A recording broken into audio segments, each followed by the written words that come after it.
Hey, this is Noah, and this is Reagan, and we're doing a presentation on all of Unit 4 in the micro unit of economics. So Unit 4 covers imperfect competition, and in that category is monopolistic competition, oligopolies, and pure monopolies. Noah is getting up on the ladder right now to discuss monopolistic competition.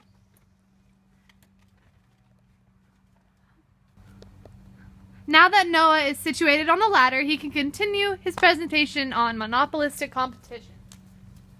Monopolistic competition is not efficient. There's a relatively large number of firms, few barriers to entry. There are differentiated products, and there's a lot of use of non-price competition, otherwise known as advertising. There is zero economic profit in the long run. This is because of the large number of firms and the low barriers to entry. Here we have a graph of a monopolistic competition in the long run. Hold on a second.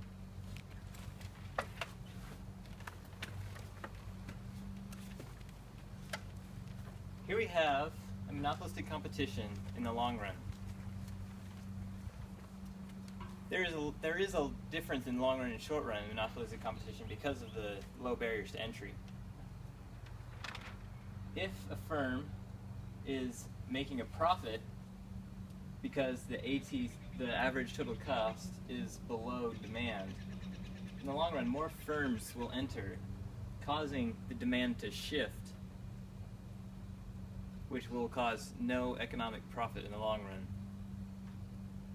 The same goes for an economic loss. If the demand curve is below the average total cost, firms will leave, driving demand up and resulting in zero economic loss in the long run.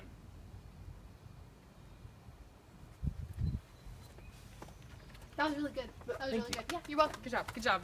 Excess capacity is a little over my head. In monopolistic competition, we produce where the demand crosses the average total cost. However, we should produce where the marginal cost crosses the average total cost. This results in excess capacity, where the firm could produce more, but chooses not to. Another advantage of monopolistic competition is that the non-price competition may result in sustained profits for some companies. An example of a monopolistic competition is the candy industry.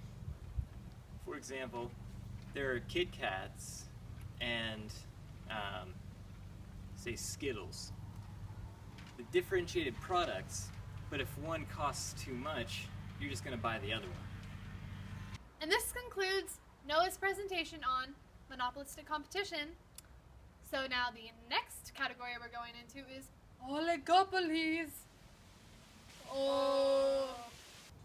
Okay, now we're going to speak about oligopolies. Characteristics of oligopolies include a few large producers, aka those big firms that you think about whenever you think about computers or cars or any of the larger industries. Another thing is identical or differentiated products. So for example, think about Microsoft. They produce certain kind of computers. You know, we can't live without those computers. So true. Okay, and then in Apple, they have different types of computers, but it's basically the same product. It's a computer. You use it for the same functions. Another thing, high barriers to entry. Your high barriers are going to be economies of scale, high startup costs, and ownership of raw materials. So if you want to be creative and you want to be in an oligopoly, you got a lot to deal with in that situation. Okay, so one more characteristic we have is control over price. Being a price maker means that you get to choose where you're going to put the price. If it's going to be low, it's going to be great for consumers. It may or may not be good for your company because there's also mutual interdependence to deal with. So, when you have mutual interdependence, You may have the price in a certain area that you want it to be in, but all of the other firms are going to go down to that level, making it very competitive. It's going to be really difficult to sell your product and also benefit more than the other firms do. Another thing. Another thing is that you can also collude. When you're with other firms, you have this opportunity where you can all go for the same exact price. It'll be super high, difficult for consumers to want to purchase that item, but since they need it, they're going to purchase it, no matter what rate it's at. So, if a collusion can be created, it will happen. They will do it. If people in an oligopoly can, they will. So, for example, here we have a colluding oligopoly. This section right here, this rectangle, is economic profit. The ATC is low, but the MC is crossing with demand right up here. Okay, so MC and MR are still crossing. The rule still applies. MC equals MR. So this section right here is the profit that you're going to make.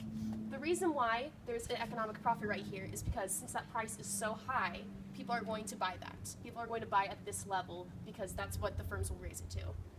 But to remember something, collusion is illegal. Very illegal. They're taking advantage of the market, they're taking advantage of the consumers, so be aware of that when you think about oligopolies. Another thing, collusion also has to do with cartels. That's basically a group of producers who agree to set prices high in order to gain more of a profit, as you saw in our skit, or will be seen in our skit. So 3 types of oligopolies. There's price leadership, where the price is chosen, and it's going to stay at that level because it's a specific item, it's a specific product. There's colluding oligopolies, which I've explained before. They get a profit that they share with each other because they act as a monopoly. They're not actually a monopoly, they're just posing as one. And then, non-colluding oligopolies, which are going to have to function on a different type of model. This one is a kinked demand curve. And this shows that non-collusive firms are interdependent on each other. This concludes oligopolies. Now we're going to move on to the third category of imperfect competition, which is pure monopolies. And some characteristics of pure monopolies are that they are a single seller. My favorite monopoly would be Comcast. They have unique goods, which means that they only sell cable, TV, equipment. They are price makers, which means that they set the price at whatever price they want it to be, and buyers have to take that price because there are no other options for them. They also have high barriers to entry, and there's a non-price competition because there are no other competitors. They have 4 origins. Geography is a barrier to entry because, like Comcast, it is the only thing that we have in the Northwest, so everybody has to use Comcast or DirecTV. Government is a barrier to entry. Technology and common use, and also economies of scale. For pure monopolies, there's a profit maximization rule, which is where MC equals MR, which is right here with this line crosses right here. So that would be the profit maximization point for a pure monopoly. And the efficiencies of pure monopolies, they are not efficient at all. They are not productively efficient, nor are they allocatively efficient. They are not efficient because they charge higher prices. They also do not produce enough, and they produce at really super high costs. Also, they have little incentive to reproduce. In pure monopolies, there is government regulation, and some ask, why do we regulate? We regulate to keep the prices low, to keep monopolies efficient, and to produce more. Under that regulation, there is price discrimination, where the producers can offer different prices to different people, such as airplane tickets. If you buy your tickets far in advance, they are much more cheaper than ones you buy, let's say, 2 weeks in advance of taking a vacation on a plane. Governments regulate pure monopolies with 2 options. They can either do price ceilings, which means that they impose a price on the producer, which means that they cannot charge above that price that the government sets, or they can do taxes and subsidies. Taxes is pricing the producer so that they have to they have to slow down production and not produce as much and have to pay more. And subsidies is if they're doing a really good job, the government will give that company money so they can produce more of what they're making. There are two places where the government will place price ceilings, and the first one is at the socially optimal output, which is where price equals MC, so this line, wherever the price equals it. And then they also place it at the fair return, which is P equals ATC, so wherever this ATC line meets the price. The determining factor for whether a pure monopoly is making profit is where the ATC line is on the graph. If the ATC line is below the demand line, that means that the company is making a profit. If the ATC is above the demand line, that means that they're encountering a loss. Now we're going to give you a quiz on monopolistic competition, oligopolies, and pure monopolies. Good luck. Now I'm going to be asking you guys questions. Could you please get out a pencil and paper, please? Thank you.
Number 1, the answer is D, 4. By figuring this out, you have to find the marginal revenue column, and you also have to find the marginal cost column. We got 4 because that is where marginal revenue equaled the marginal cost. Number 2, oligopolies collude because for collusion to be successful, there must be only a few decision makers. A monopoly doesn't need to collude, and there are too many decision makers for pure monopolies and monopolistic competition. Number 3 is C. New firms enter to decrease demand for existing firms. Because if the market is profitable, new firms will enter the market to take advantage of the profit, but they eventually lower the price. This concludes the quiz portion of our presentation. We really hope you enjoyed learning about imperfect competition. At this time, we now have a skit to present to you.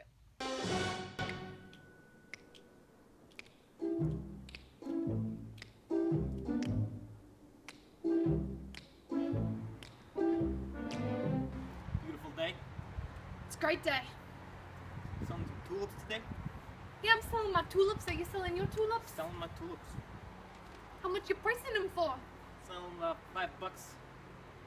I see. I think we're gonna have a lot of customers today. Yeah.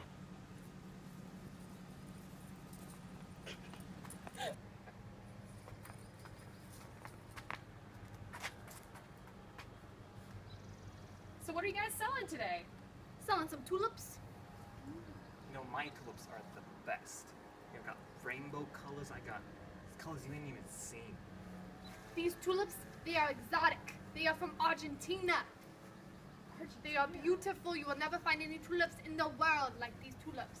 Okay, well, what are you guys pricing them at? $5. $4. $3. Okay, $3? $1. $1. Beautiful Argentina flowers. I would love to buy your Argentinian flowers for $1. Oh, okay, I forgot my money, but is it alright if I come back? Yeah, we'll be here all day. Okay, I will be right back.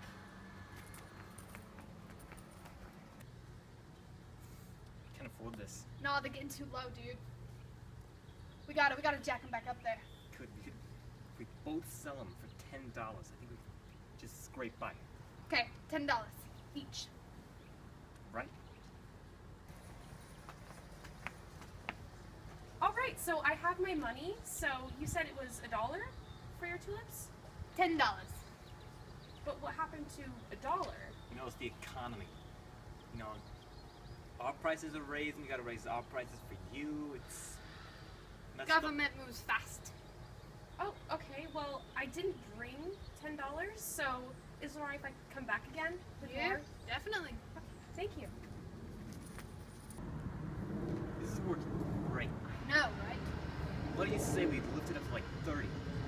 Alright, make some money off of her. Let's do it. Okay, alright, $30.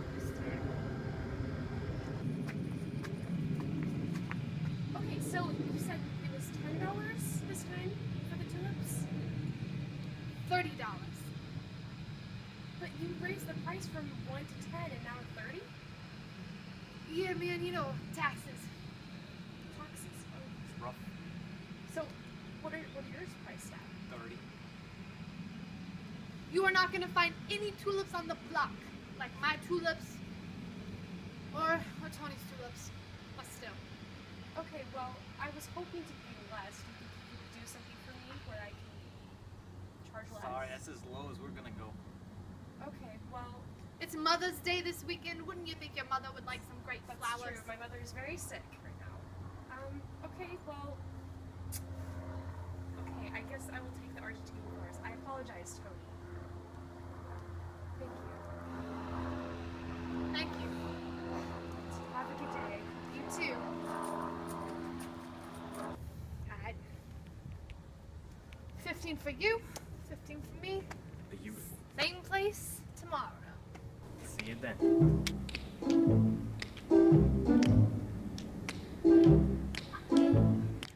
This concludes our presentation on Unit 4. So next time you sit down with your family members and play that Monopoly game, be aware, they just might collude.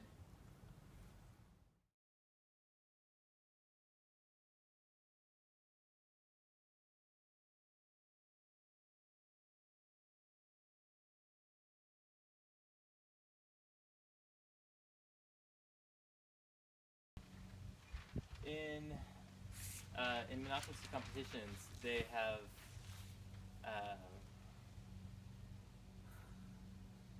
sorry, I just wanted He's having some technical difficulties. In the brain. He forgot his glasses today. As he wears them.